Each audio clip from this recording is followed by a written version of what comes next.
Hi everyone, welcome back to my YouTube channel. I'm here with you today to talk to you guys about how I got my TEFL degree and how I'm teaching English in Vietnam. So let's get into it. I'll talk you through how much everything cost me, how long it took me to get a job here, and how lucrative it's been for me. We can talk about everything from how to get certain documents notarized so that you're all set to start teaching here. And I'll just tell you a little bit about my experience if this is something that you ever wanted to look into for yourself.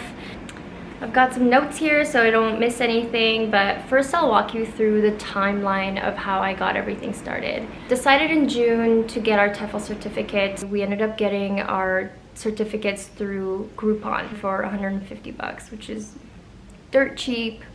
Honestly, we saved so much money doing that, but we did that early June. Then we started working with a recruiter that was gonna help place us in a school basically, and he was really great. In October, we applied for a couple of different schools. He sent us to schools through email, and then in November, we interviewed. End of November, we were told that we got the job. Early December, we finished our TEFL certificates, and then early January, we were abroad in Vietnam. So within 6 months, we were basically able to finalize everything. This included budgeting, buying our tickets, getting the jobs, and basically just planning the trip. There were a lot of mistakes that we made, honestly, and you'll see some of the mistakes that we made, and like making this video, it actually stings because we wasted a lot of money. Let me help you not make the same mistakes that I did, because we did spend a lot of money unnecessarily.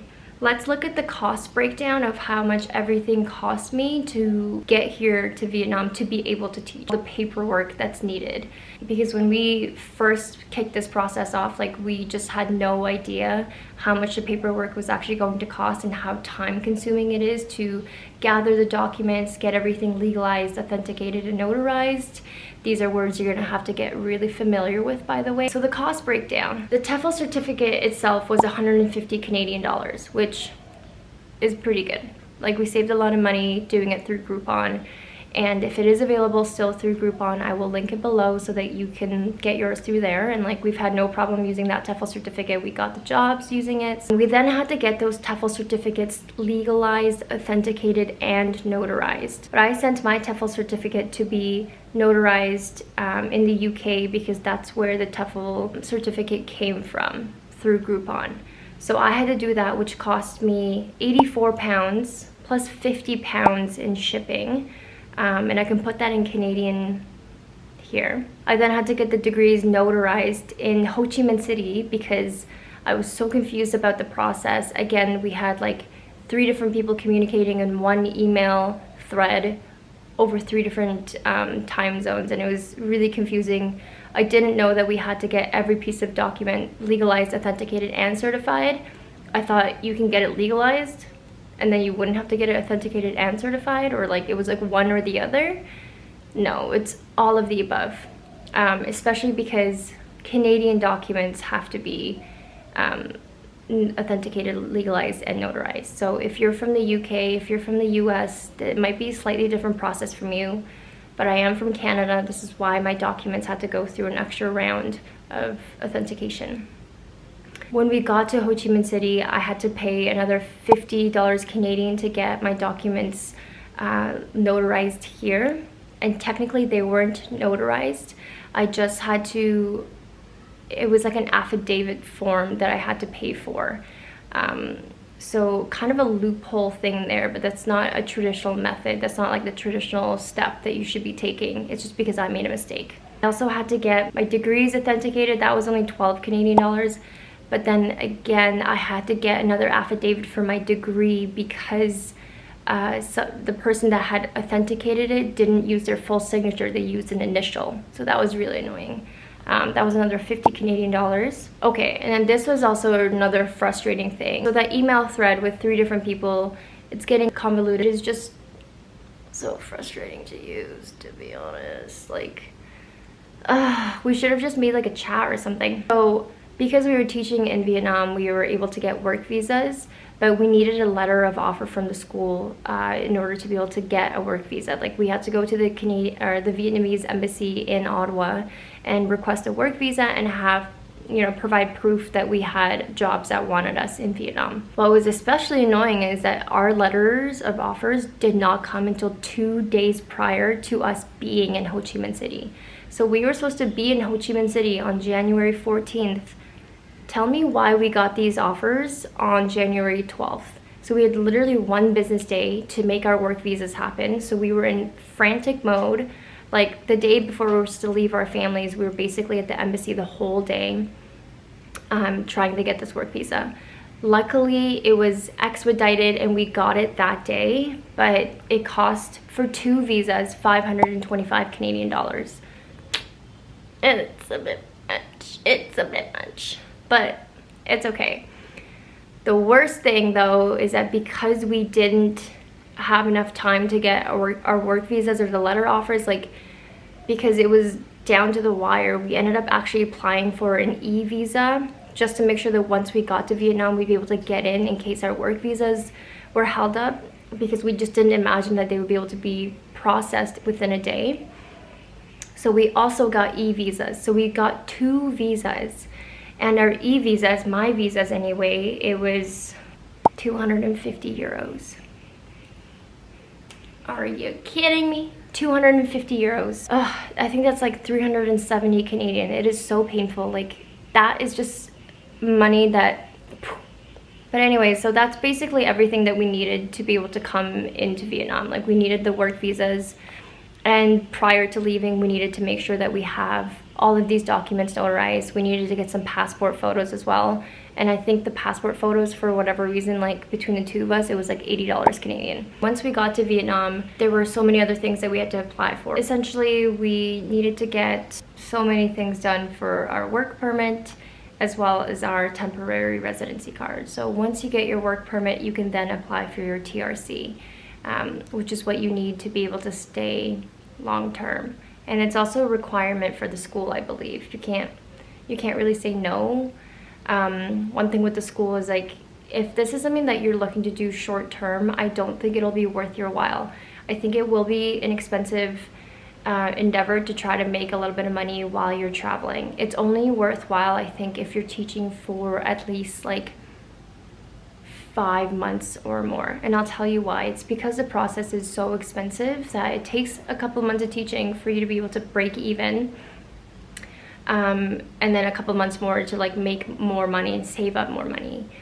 But essentially, when we got here, the health check was expensive. That was around 3.6 million dong. We had to do a background check, which is like a police background check. We had to get certified copies of our passports. Just a series of like small document things that were only like maybe 100,000 dong, so like not very expensive. Once we got our work permits, we then applied for our temporary residency card. That was expensive. That together was $7.2 million.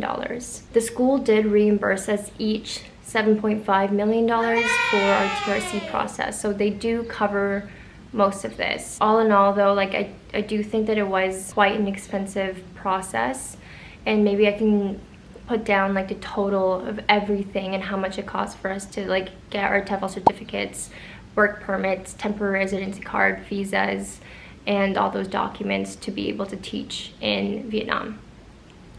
Okay, so now that we've sorted out the documentation, everything that you need to start teaching here in Vietnam, I'll tell you a little bit about the school, what the hours have been like, what it's been like, just in general about teaching with VUS. Once we got the job, we were sent a list of locations that we would be able to choose from here in Ho Chi Minh City. We basically just Googled the locations, decided where we wanted to live, and sent our top 3 locations. And we ended up getting assigned to a school called VUS Quang Trung. Basically, it's the street name, Quang Trung. And it's in Go Vap, which is pretty north here in Ho Chi Minh City. It's a really large district. The school that I'm in has about 60 teachers. I believe maybe like 20 of them are foreign and the rest are Vietnamese teachers. Originally, we were signed up for full-time, which we were told is supposed to be anywhere from 25 to 30 hours, which is perfect for us. But to be honest, since we've arrived, it has been, I think, a slow year is what everyone is saying. We've been teaching about 18 to 20 hours a week. Like if you are, counting on full-time hours, like you're not going to get that right off the bat either. Your first month, they really do like wean you in. I think I started like my first week, I had like 4 classes.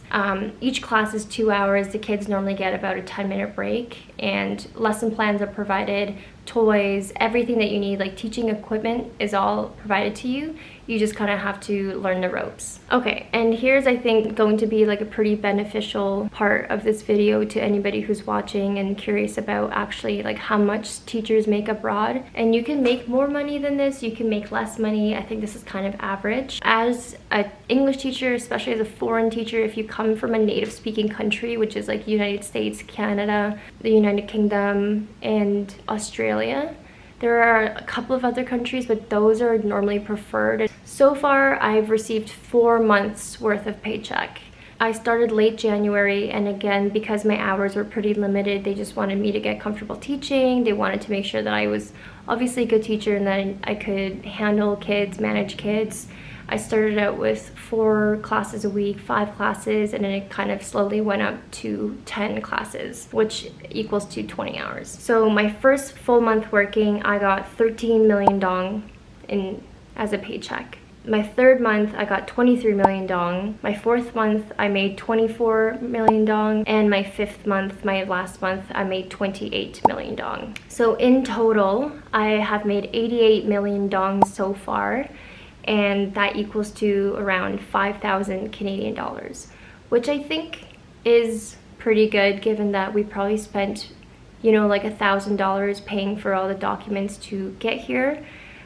So it has more than paid for itself. Honestly, like if this is something that you're looking into, I do think it is worthwhile. The experience itself has been really cool because we've had the opportunity to not just travel through Vietnam and experience everything in like a very fleeting moment. We've had a lot of time to actually live and settle in Ho Chi Minh City. I think living here gives you a very different perspective than just traveling through, but not everyone is looking for that.